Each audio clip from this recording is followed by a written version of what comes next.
আসসালামু আলাইকুম রহমতুল্লাহি ওয়া বারাকাতুহু। সম্মানিত দর্শক, বর্তমান সরকারের ভিতরে এক শ্রেণীর মানুষ আছেন যারা শেখ হাসিনা যে বাংলাদেশে ছিলেন কোনদিন প্রধানমন্ত্রী এই বিষয়টি স্মরণ করতে চান না।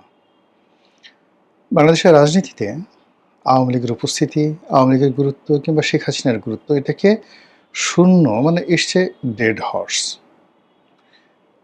আজকে এই ভিডিওটি যে তারিখে করছি এই তারিখে দেখলাম যে আমাদের স্বরাষ্ট্রমন্ত্রী জনাব সালাউদ্দিন সাহেব তিনি যেটি বললেন যে শেখ হাসিনা নয়, আওয়ামী লীগের যে দাফন, দাফন মানে কবর। আমরা বলি দাফন কাফন বা কাফন দাফন। তো সেই যে আওয়ামী লীগের দাফন এটা দিল্লিতে হয়ে গেছে। মানে একটা লোক মরে গেছে। তো মরে যাওয়ার পর তো আসলে সেখান থেকে আসলে নতুন কিছু উদ্ভব হয় না। তো এই যে সালাউদ্দিন সাহেব যে কথাগুলো বললেন, এই কথা যদি সত্য হয় তাহলে তো বিএনপির আসলে খুশিতে নাচা উচিত। অন্যদিকে আবার বিএনপির মধ্যে, বিএনপির বাইরে, সরকারের মধ্যে, সরকারের বাইরে, সাধারণ জনগণের মধ্যে আওয়ামী লীগ নিয়ে বিপরীতমুখী একটা মিশ্র প্রতিক্রিয়া রয়েছে। সেই প্রতিক্রিয়া হলো আওয়ামী লীগ আছে, আওয়ামী লীগ থাকবে, আওয়ামী লীগ আসছে কিংবা আওয়ামী লীগ আসবে, শেখ হাসিনা আসবে, শেখ হাসিনা আবার ইত্যাদি ইত্যাদি নানা রকম। এ গেল আওয়ামী লীগ বনাম শেখ হাসিনাকে নিয়ে সরকারের ভিতরে এবং বাইরে বিপরীতমুখী চিন্তা। অন্যদিকে ইউনূস জমানাতে পুরো সময়টিতে এদেশের মানুষ একটা ভারত যাকে বলা হয় বিতৃষ্ণা, এটা ফোবিয়া ছিল না। শেখ হাসিনার জমানাতে একটা ভারত ফোবিয়া ছিল যে ভারত বাংলাদেশের জন্য আসলে একটা হুমকি স্বরূপ। তারা পাখির মতো মানুষ মারে, তারা দাদাগিরি করে, তারা সিকিমের মতো বাংলাদেশ দখল করতে পারে, তারা কাশ্মীরের মতো বাংলাদেশ দখল করতে পারে, ইত্যাদি ইত্যাদি নানা রকম কথাবার্তা। তো এই যে ভয় এবং আতঙ্ক, সেই আতঙ্কের কারণে মানুষের মনে একটা বিতৃষ্ণা তৈরি হয়েছিল ভারতের বিরুদ্ধে, যেটিকে আপনি ভারত ফোবিয়া বলতে পারেন। কিন্তু ইউনূস জমানাতে এসে বিভিন্ন প্রচার মাধ্যম, বিশেষ করে সামাজিক মাধ্যম, এখানে জামাতের বট বাহিনী থেকে শুরু করে বিদেশ থেকে যারা ইউটিউব করে তারা, বা বাংলাদেশে যে যে সকল মূলধারার গণমাধ্যম তাদের মধ্যে কয়েকজন আছেন, তারা এতটা প্রবল ভারত বিরোধী হয়ে পড়লেন, অবস্থা দৃষ্টে মনে হচ্ছিল যে বাংলাদেশ এবং বাংলাদেশের জনগণ জাস্ট লাইক রোমান সম্রাট জুলিয়াস সিজারের জমানাতে রোমানদের যেরকম ক্ষমতা ছিল, বা জুলিয়াস সিজারের যে সারা দুনিয়াতে যে ক্ষমতা ছিল, কিংবা ধরুন নেপোলিয়ন বোনাপার্টের সময় ফ্রান্সের যে ক্ষমতা ছিল, ফ্রান্সের নাগরিকদের যে ক্ষমতা ছিল। তো এরকম যে একটা অবস্থা, অথবা মহারানী ভিক্টোরিয়ার সময়টাতে ব্রিটিশ নাগরিক এবং ব্রিটিশ সাম্রাজ্যের যে আধিপত্য ছিল সারা দুনিয়াতে, বাংলাদেশ সম্ভবত ওই পর্যায়ে চলে গেছে। আর অন্যদিকে ভারত হলো বাংলাদেশের জন্য একটা ছোট্ট কলোনি। আমরা ইচ্ছে করলে মায়ানমারের মংডু পর্যন্ত দখল করতে পারি, কেন আমরা আরাকান রাজ্য দখল করে নিচ্ছি না? এই ধরনের প্রচারণা আমাদের দেশে ইউনূস জামানাতে প্রবল ছিল। আর ইউনূস সাহেবকে আমরা নক্ষত্রের রাজা মনে করে, অর্থাৎ এই নক্ষত্রমণ্ডলীতে যত নক্ষত্র রয়েছে সেই নক্ষত্রের মধ্যে সবচেয়ে উজ্জ্বল জ্যোতিষ্ক হিসাবে আমরা তাকে মনে করতাম যে এই পৃথিবীতে তার কোনো বিকল্প নেই। আর বাংলাদেশে আমরা যারা জনগণ আছি 18 কোটি মানুষ, 18 কোটি মানুষ মানে 18 কোটি সেনাবাহিনী। এই সেনাবাহিনী দিয়ে আমরা ভারতের সেভেন সিস্টার দখল করতে পারি, মায়ানমারের যে মংডু সেটা দখল করে নিতে পারি, আমরা গাজওয়াতুল হিন্দ করতে পারি, আমরা ভারতবর্ষের দিল্লি পর্যন্ত দখল করে নিতে পারি। এরকম একটা স্বপ্নের ঘোরে আমাদের প্রায় 1.5 বছর চলে গেল। চলে যাওয়ার পর নানা রকম ঘটনা, উত্থান পতন, নানা রকম পদ্মার আড়ালের খেলাধুলার একটা প্রেক্ষিতে আমরা একটা সংসদ পেলাম, একটা ভোট হলো, তারপরে সংসদ পেলাম, প্রধানমন্ত্রী পেলাম, বিরোধী দলীয় নেতা পেলাম, সংসদ চলছে, আমরা জুলাই আগস্ট বিপ্লবের নেতাদের পেলাম, আরও অনেক কিছু পেলাম। কিন্তু সব কিছু খাওয়ার পরে হাওয়াই মিঠাইয়ের মতো, আপনারা যারা হাওয়াই মিঠাই খেয়েছেন, এইরকম বিশাল ছিঁড়ে মুখের মধ্যে দিবেন আর গলে যাচ্ছে, বোঝা যাচ্ছে না যে মুখে আপনি আসলে কি খেলেন, না চকলেট, না কোনো কিছু, না বাতাস, না তুলা, এরকম হাওয়াই মিঠাই। এখন গত ২ বছর ধরে আমরা প্রায় সব ক্ষেত্রে হাওয়াই মিঠাই খেয়ে যাচ্ছি। একটি ন্যারেটিভ, একটি বিষয়, একটি বস্তু একেবারে ফিজিক্সের ভাষা অনুযায়ী স্ট্রাকচার হিসেবে, অবকাঠামো হিসেবে আমাদের এই রাজনীতিতে, অর্থনীতিতে, সমাজ ব্যবস্থায় মডেল রূপে দাঁড়ায়নি। সব কিছুই ফ্ল্যাকচুয়েটিং করছে গত ২ বছর ধরে। ফলে দুর্ভাগ্য এবং অনিশ্চয়তা আমাদেরকে তাড়া করছে, প্রতিটি মানুষকে। যার যার অবস্থানে থেকে আমরা কোনো মানে কাজ করতে পারছি না, চিন্তা করতে পারছি না, স্বপ্ন দেখতে পারছি না, এবং একটা প্ল্যান বা পরিকল্পনা তৈরি করতে পারছি না। This is a huge problem, বিশাল একটা সমস্যা। এখন এই সমস্যাগুলো দূর করার জন্য সবার আগে যেটি দরকার সেটা হলো আমি যা করছি সেই ব্যাপারে আমার একটা অবকাঠামো থাকতে হবে, মানদণ্ড থাকতে হবে। আমি যা স্বপ্ন দেখছি একই অবস্থা, আমার যারা প্রতিপক্ষ তাদের সম্পর্কে আমাদের একটা ধারণা থাকতে হবে। তো এখানে ভারত এখন বিশ্বের অন্যতম পরাশক্তি। আপনি গিয়ে দেখুন, আমরা যে পরাশক্তিগুলো আগে মনে করতাম বিশ্বের ৫টি পরাশক্তি, সেই ৫টি পরাশক্তির যে অবস্থা, এর মধ্যে ধরেন ফ্রান্স এবং ইংল্যান্ড, এই দুটো পরাশক্তি এখন আর পরাশক্তি নেই বললেই চলে।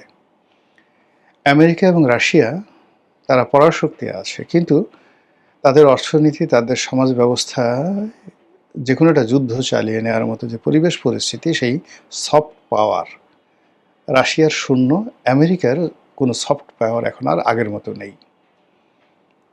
ফলে আমেরিকা এবং রাশিয়া এখন বলতে গেলে সামন্তরাল চলে আসছে। নতুন যে বন্দোবস্ত, নতুন যে পৃথিবী, সেই নতুন পৃথিবীতে চীন বলতে গেলে ১ নম্বর পরাশক্তি, তারপরে ভারত। এবং এই যে ১ নম্বর পরাশক্তি চীন এবং ভারত, এটি আগামী ১০ বছরের মধ্যে সেটেলড হয়ে যাবে। নো ওয়ান ক্যান অ্যাভয়েড, কেউ করতে পারবে না। এবং ৩ নম্বর পরাশক্তি হিসেবে আপনি দেখবেন সেখানে চলে আসছে ইরান।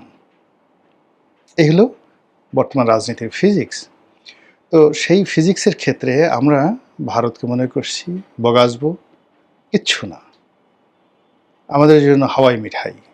আমরা ইচ্ছা করলে দিল্লি দখল করতে পারি, গাজাওতল হিন্দ করতে পারি। আমাদের সেনাবাহিনীর মধ্যে এখন যে নতুন ৪টি ইউনিট করা হয়েছে ৪ জন খলিফার নামে, এই ৪টি কোম্পানি, এক একটা কোম্পানিতে গড়ে ধরেন ১০০ জন করে সৈনিক থাকে। তো ভারত দখল করার জন্য ৪টা কোম্পানি যথেষ্ট, কেননা ওখানে আল্লাহর রাসূলের ৪ জন বিখ্যাত সাহাবার নাম সংযোজিত আছে। এই যে বিশ্বাস, এই বিশ্বাসে কাতর অন্তত ৬ থেকে ৭ কোটি মানুষ আছে, যারা বিশ্বাস করে যে এরকম হযরত আবু বকর সিদ্দিকের নাম নিয়ে আপনি যদি বঙ্গোপসাগরে ঝাঁপ দেন, সাগর আপনাকে ভাসিয়ে রাখবে। এই হলো অবস্থা। যাই হোক, এটা নিয়ে আর আলাপ আলোচনা করলাম না। অন্যদিকে যেটা সালাউদ্দিন সাহেব বলেছেন যে আওয়ামী লীগ এবং শেখ হাসিনা তো প্রশ্নই আসে না, সেটা চলেই গেছে। আওয়ামী লীগেরই তো কবর রচনা হয়ে গেছে দিল্লিতে, বাংলাদেশে। There is no Awami League, আর কোনোদিন ফিরে আসবে না। আপা আর কোনোদিন ফিরে আসবে না। এরই প্রেক্ষাপটে আমি মনে করি যে এখানে আমাদের সবারই একটা ফিজিক্স দাঁড় করানো উচিত।